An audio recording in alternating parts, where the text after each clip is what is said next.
If you are a grandparent raising your grandchildren right now, there is a social security check with that child's name on it that you have almost certainly never been told about. Not the parent's social security, yours, the one you paid into for 40 years of work. And the strange, almost unfair part is this. The office that owes that money will not call you, will not mail you a letter, and will not knock on your door to tell you it exists. You have to walk in and ask for it. Stay with me to the end, because the very last piece I am going to give you is the one that opens this door even when your grandchild's parents are still alive. And it is the part that trips up almost every family that tries this on their own. Let me tell you who this is really for, because I want you leaning in. You are somewhere past 60. Maybe you are already collecting your own retirement check. Maybe you are a year or two away from it.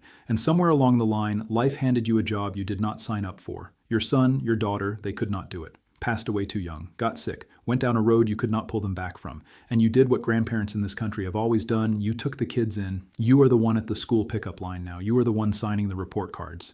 And here is what nobody in that whole process ever sat you down and explained. When you become the person raising that child may be able to draw a monthly benefit off of your work record. Not a loan, not welfare in the way you are picturing it. A benefit that comes out of the very same social security system you have been feeding your entire working life. Money that is already yours, redirected to help you raise the child sitting at your kitchen table. Now let me kill the two thoughts that just went through your head, because both of them are wrong. The first thought is, that is only for poor families, we make too much. No. This benefit is tied to that child's relationship to you and your work record, not to how much is in your savings account. And the second thought is the opposite one. That is only for wealthy people who know lawyers. Also no, renters qualify. People in a one-bedroom apartment qualify. This is about the child and the paperwork, nothing else. I am not a lawyer and I am not an accountant, and I cannot sit here and run your exact numbers for you. But I can hand you the exact rules, the exact form, and the exact phone number, so you can walk in and claim what is already sitting there. Before I go further, do me one favor. In the comments, tell me one thing. Are you raising a grandchild right now, or do you know someone in your family who is? Just yes or no. It helps more people find this than you would believe. So let us start with the thing itself. The benefit almost no grandparent knows exists. In the rule book, they call it a benefit for a dependent grandchild. Here's what it means in plain English. Social Security lets certain grandchildren collect a monthly check based on a grandparent's earnings record, the same way a child normally collects off a parent, and the amount is not small. A dependent grandchild can receive up to half of your full benefit amount every single month while you are alive and collecting. If the grandparent has passed away, that jumps to as much as 75% of the benefit for a surviving grandchild. Let me put a real number on that so it stops being an abstraction. In 2026, the average retired worker's Social Security check is about $2,071 a month. Take half of that. You are looking at roughly $1,000 a month landing for the child you are raising. Now, your own check might be higher or lower than average, so your child's number will be 2. On a $1,500 benefit, the child's share is around $750. On a $2,500 benefit, it is around $1,250. Whatever your number is, cut it roughly in half, and that is the neighborhood you are in, month after month, for years. Think about what that does for a household running on a fixed income. That is the winter coat. That is the dentist. That is the difference between just barely and actually okay.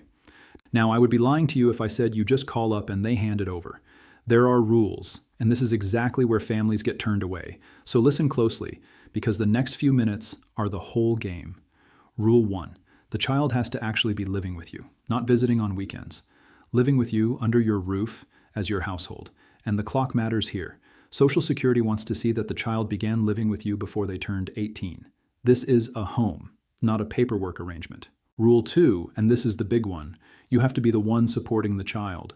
In their language, you must have provided at least 1/2 of the child's support for the year before your benefits started. In plain English, you are the one paying for that kid's life, the food, the roof, the clothes, the everyday cost of a child. If a grandchild came to live with you during that year, or was even born during it, there are special versions of this rule that still let you qualify as long as you were carrying that support for basically the whole time. So do not count yourself out just because the timeline is messy. Messy is normal. Ask about your exact situation. Still with me? Good, because this next part is where the real money is won or lost.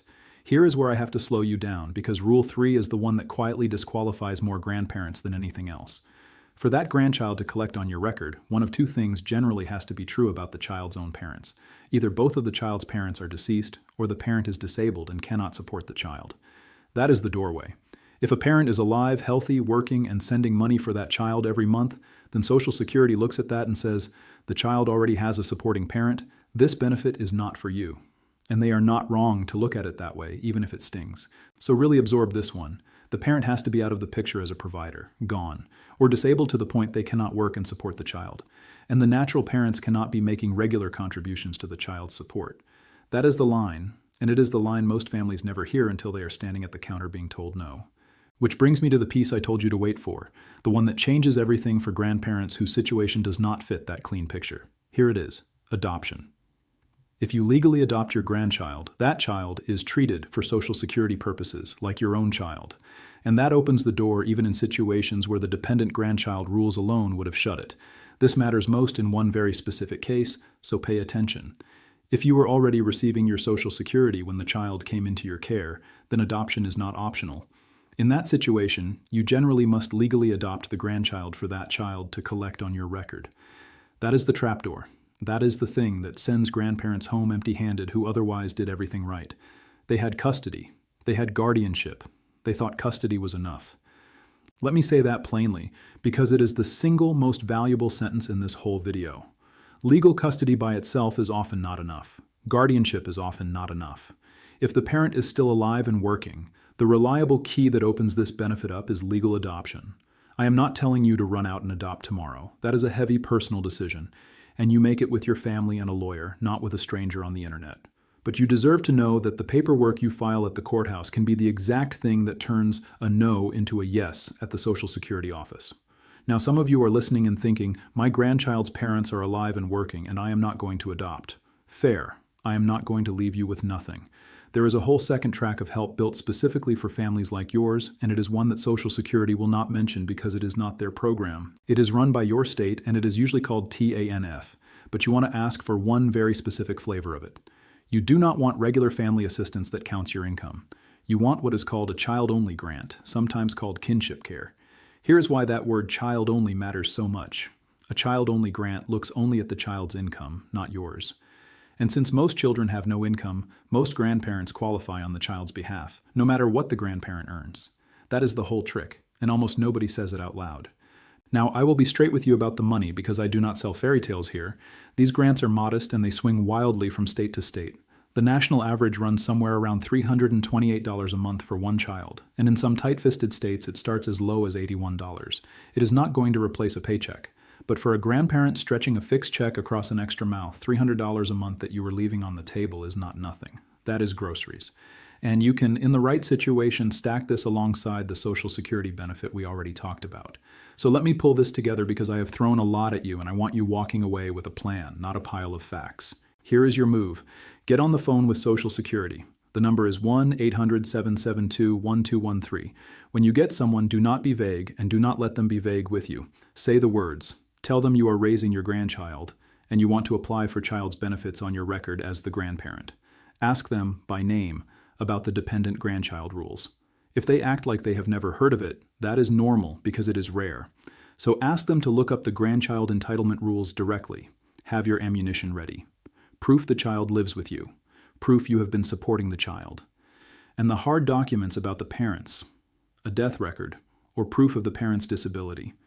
If adoption is your path, that adoption decree is the golden ticket. So bring it. And separately, call your state's Human Services or Social Services office and ask in these words about a child-only TANF grant for a relative caregiver. 2 different offices, 2 different pots of money, both of them there for the child you are raising. Let me be honest with you about what genuinely bothers me here. None of this is a secret because it is illegal or hidden in a vault. It is a secret because nobody whose job touches your life ever connects the dots for you. The Social Security office is not going to volunteer that your work record can pay for your grandchild. The state is not going to call and offer you a child-only grant. The system is built so that the money sits and waits, and only the families who happen to ask the exact right question ever get it. The grandparents who get this help are not smarter than you, and they are not luckier than you. They are just the ones who found out. So let me leave you with the 3 things that matter. 1, a grandchild you are raising may be able to collect up to half of your Social Security check now, or up to 75% as a survivor if the parents are gone or disabled and you are the one providing support. 2, if the parents are still in the picture or if you were already retired when the child came to you, legal adoption is very often the key that turns their no into a yes. And 3, no matter what, a child-only Kinship TANF grant looks only at the child's income, so you may qualify for that on top of everything else. Do one thing for me today. Send this to one person over 60 who is raising a grandbaby, or who might be soon.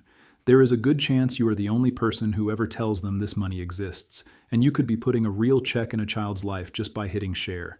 If this opened your eyes even a little, give it a like so it finds the next grandparent who needs it, and subscribe, because I dig up the money the system quietly hopes you never ask about. Then tell me down in the comments, are you raising a grandchild right now, and did you have any idea this benefit was even a thing? I read them, and your story might be the exact push another grandparent needs to go make that call. Make the call. It is your work record. It is your family. Go ask for it by name.